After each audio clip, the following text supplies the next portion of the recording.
على رسول الله محمد بن عبد الله وعلى آله وصحبه ومن والاه لا حول ولا قوة إلا بالله العلي العظيم.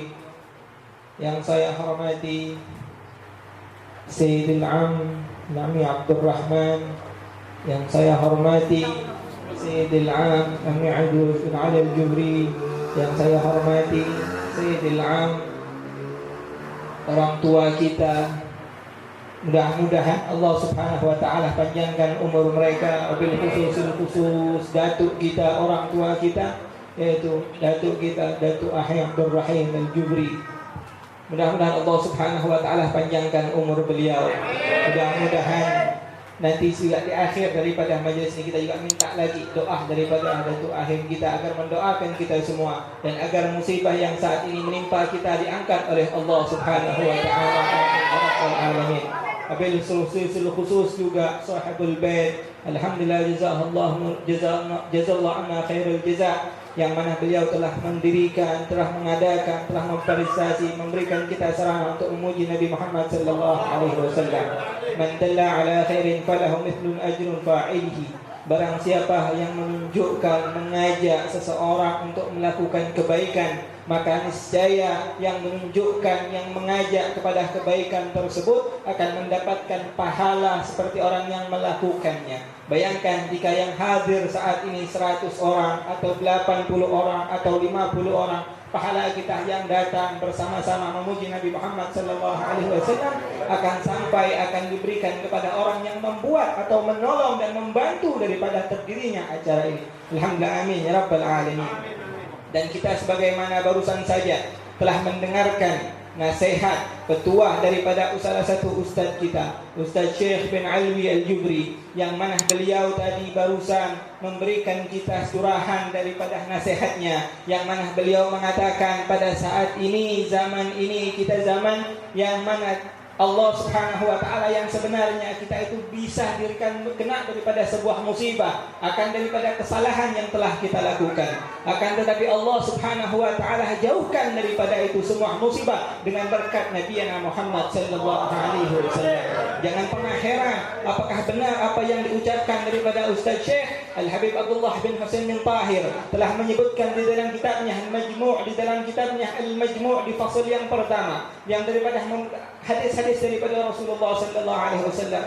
Beliau mengutip bahawa idza waqa'at 15 khaslah min ummati halat bihumul adab, jika salah satu negeri telah melakukan 15 daripada sebuah maksiat, dalam satu negeri 15 maksiat itu, maka niscaya Allah Subhanahu wa taala, maka niscaya penduduk negeri itu telah halal bagi mereka akan bala azab daripada Allah Subhanahu wa taala. Tidak mungkin saya jelaskan daripada hadis ini karena panjang. Kalau saja kita jelaskan terlalu panjang, nanti waktu yang akan habis daripada kita. Khairul kalam ma qalla wa dal. Akan tetapi ada satu hal yang saat ini tengah masih melanda kita, yang istilahkan dengan new normal. Saat ini kita dengan istilah dengan PSBB, yang mana dahulunya kita sebelum PSBB, sebelum daripada new normal, kita diperintahkan, diinginkan, diajak untuk selalu berdiam di rumah kita, untuk selalu agar kita semua duduk di rumah, jangan keluar, jangan kita itu kalau keluar nanti takutnya kita terkena daripada sesuatu yang tidak diinginkan daripada kita semua, yang terkenal dengan COVID-19.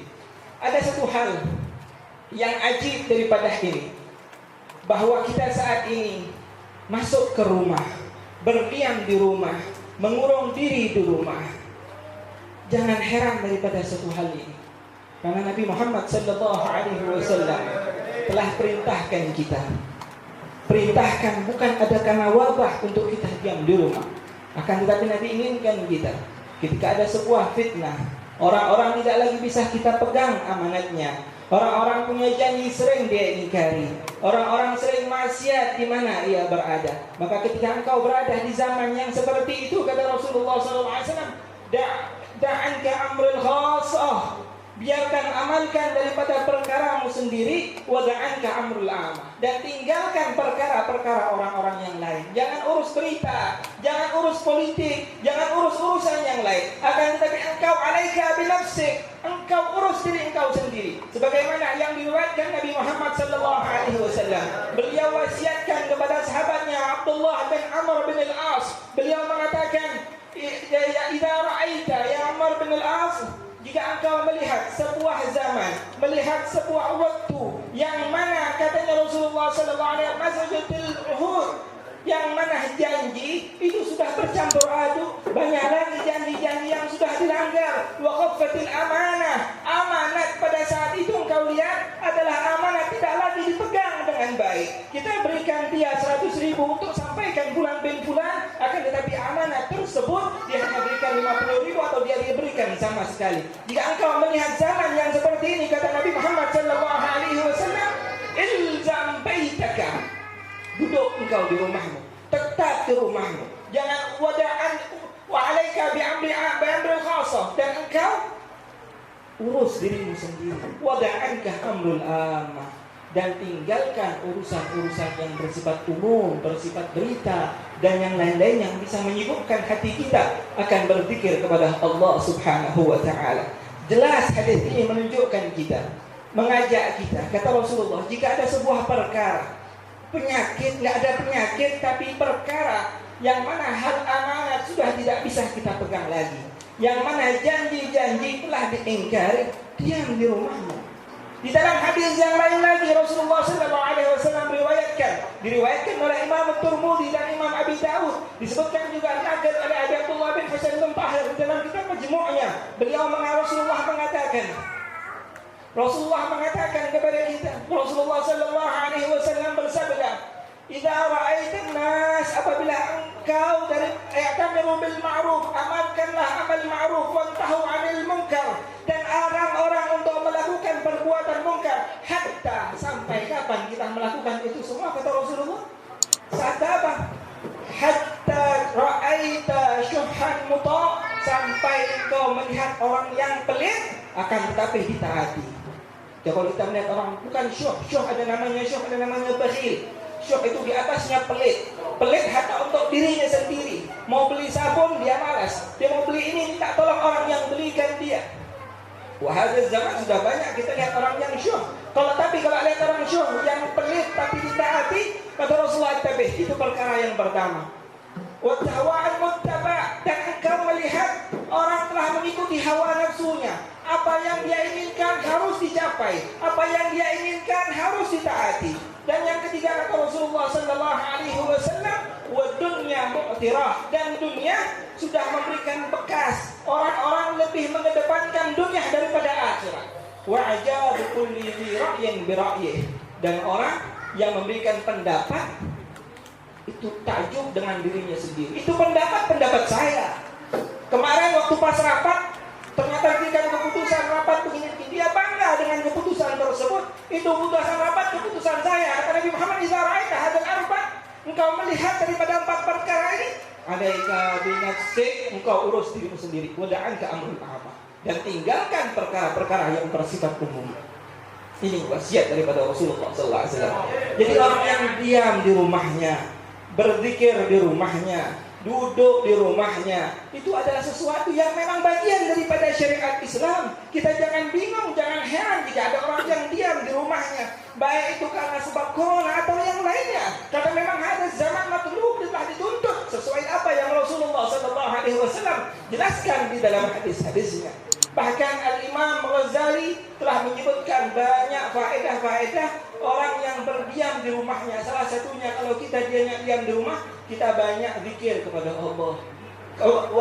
Wa taqarrub lil hirfah, kita bisa fokus sama pekerjaan kita. Orang yang punya pekerjaan, ketika dia lebih banyak di rumah, dia bisa lebih fokus dalam pekerjaan, apapun pekerjaannya, baik dia di kantor atau dia ngajar. Ketika dia banyak diam di rumah, banyak zikir kepada Allah, banyak pikiran-pikiran yang nanti dapat memajukan dia untuk pendidikannya atau untuk hal-hal apa yang saja dia kerjakan. Wa khairu dzalik, dan dia bisa selamat daripada fitnah. Dan terakhir hadis daripada Rasulullah SAW. Kalau kita sudah pilih tinggal lebih banyak diam di rumah, malas untuk keluar, Akan tetapi ingat, banyak diam di rumah pada saat kemarin lockdown, akan tetapi tangan, jari tetap chatting, tetap kirimkan sesuatu yang tidak layak di grup-grup, tidak layak di Facebook, atau mengirimkan sesuatu yang dapat menjadikan perpecahan di antara para kita semua. Padahal Nabi Muhammad SAW bagaimana akhlaknya Rasulullah SAW yang ditunjukkan oleh Nabi Muhammad SAW. Rasulullah SAW bersabda, la yuballighuni ahadun minkum syai'an an ashabi fa inni uhibbu an akhruja ilaikum wa ana shariqus sadr. Rasulullah katakan, janganlah sekali-kali kalian para sahabatku menyampaikan sebuah keburukan orang lain, keburukan sahabatku. Kenapa? Karena ketika aku keluar kepada kalian, kumpul kepada kalian, aku senang, aku ingin hati itu hati dalam keadaan hati yang baik, hati yang selamat, hati yang tidak murka kepada fulan, tidak marah kepada fulan, tidak senang kepada fulan. Aku enggak mau itu, kata Nabi Muhammad SAW. Ini hati tidak isyarat kepada kita. Jika ada sebuah ucapan, berita, baik itu benar atau salah, baik itu pasti benarnya atau kemungkinan benarnya atau pasti salah, maka jangan sebarkan itu semua. Jika hal tersebut dapat menjadikan perpecahan di antara para kita semua, sebagaimana yang diamalkan yang dikatakan Rasulullah SAW. Jika ada bulan bin bulan sudah suka sama kita, kemudian mengucapkan kepada orang lain tersebut jangan sampaikan kepada kita, walaupun dia benar mengucapkannya, karena sesuai Nabi Muhammad SAW katakan, jangan kalian sampaikan sesuatu yang tidak kalian, yang mana sesuatu tersebut akan membuat aku galau, tidak suka kepada orang yang lain. Keburukan sahabatku, keburukan orang lain, jangan engkau sampaikan kepadaku. Karena sesungguhnya di dalam Islam, matlub, dituntut itu memperbaiki diri kita sendiri, bukan memperbaiki orang lain. Perbaiki diri kita sendiri, maka orang yang lain insya Allah akan ikut baik, akan ikut bersama kita. Mungkin hanya ini yang dapat saya sampaikan, kurang dan lebihnya mohon maaf, dan mungkin minta maaf terlalu panjang ini. Ulama enggak ceramah, akhirnya begitu pas perdana ini terlalu panjang, jadi mungkin minta maaf. Minta maaf kepada para hadirin karena apa yang telah saya ucapkan telah melewati daripada batas yang telah biasa kita lewati. Mungkin hanya ini yang dapat saya sampaikan, kurang dan lebihnya mohon maaf. Mungkin sebelum kita menutup, kita minta doa kepada Datuk Ahim kita. Mudah-mudahan apa yang telah menimpa kita di sini Allah Subhanahu wa taala angkat, dan semua urusan kita dimudahkan oleh Allah Subhanahu wa taala. Datuk Ahim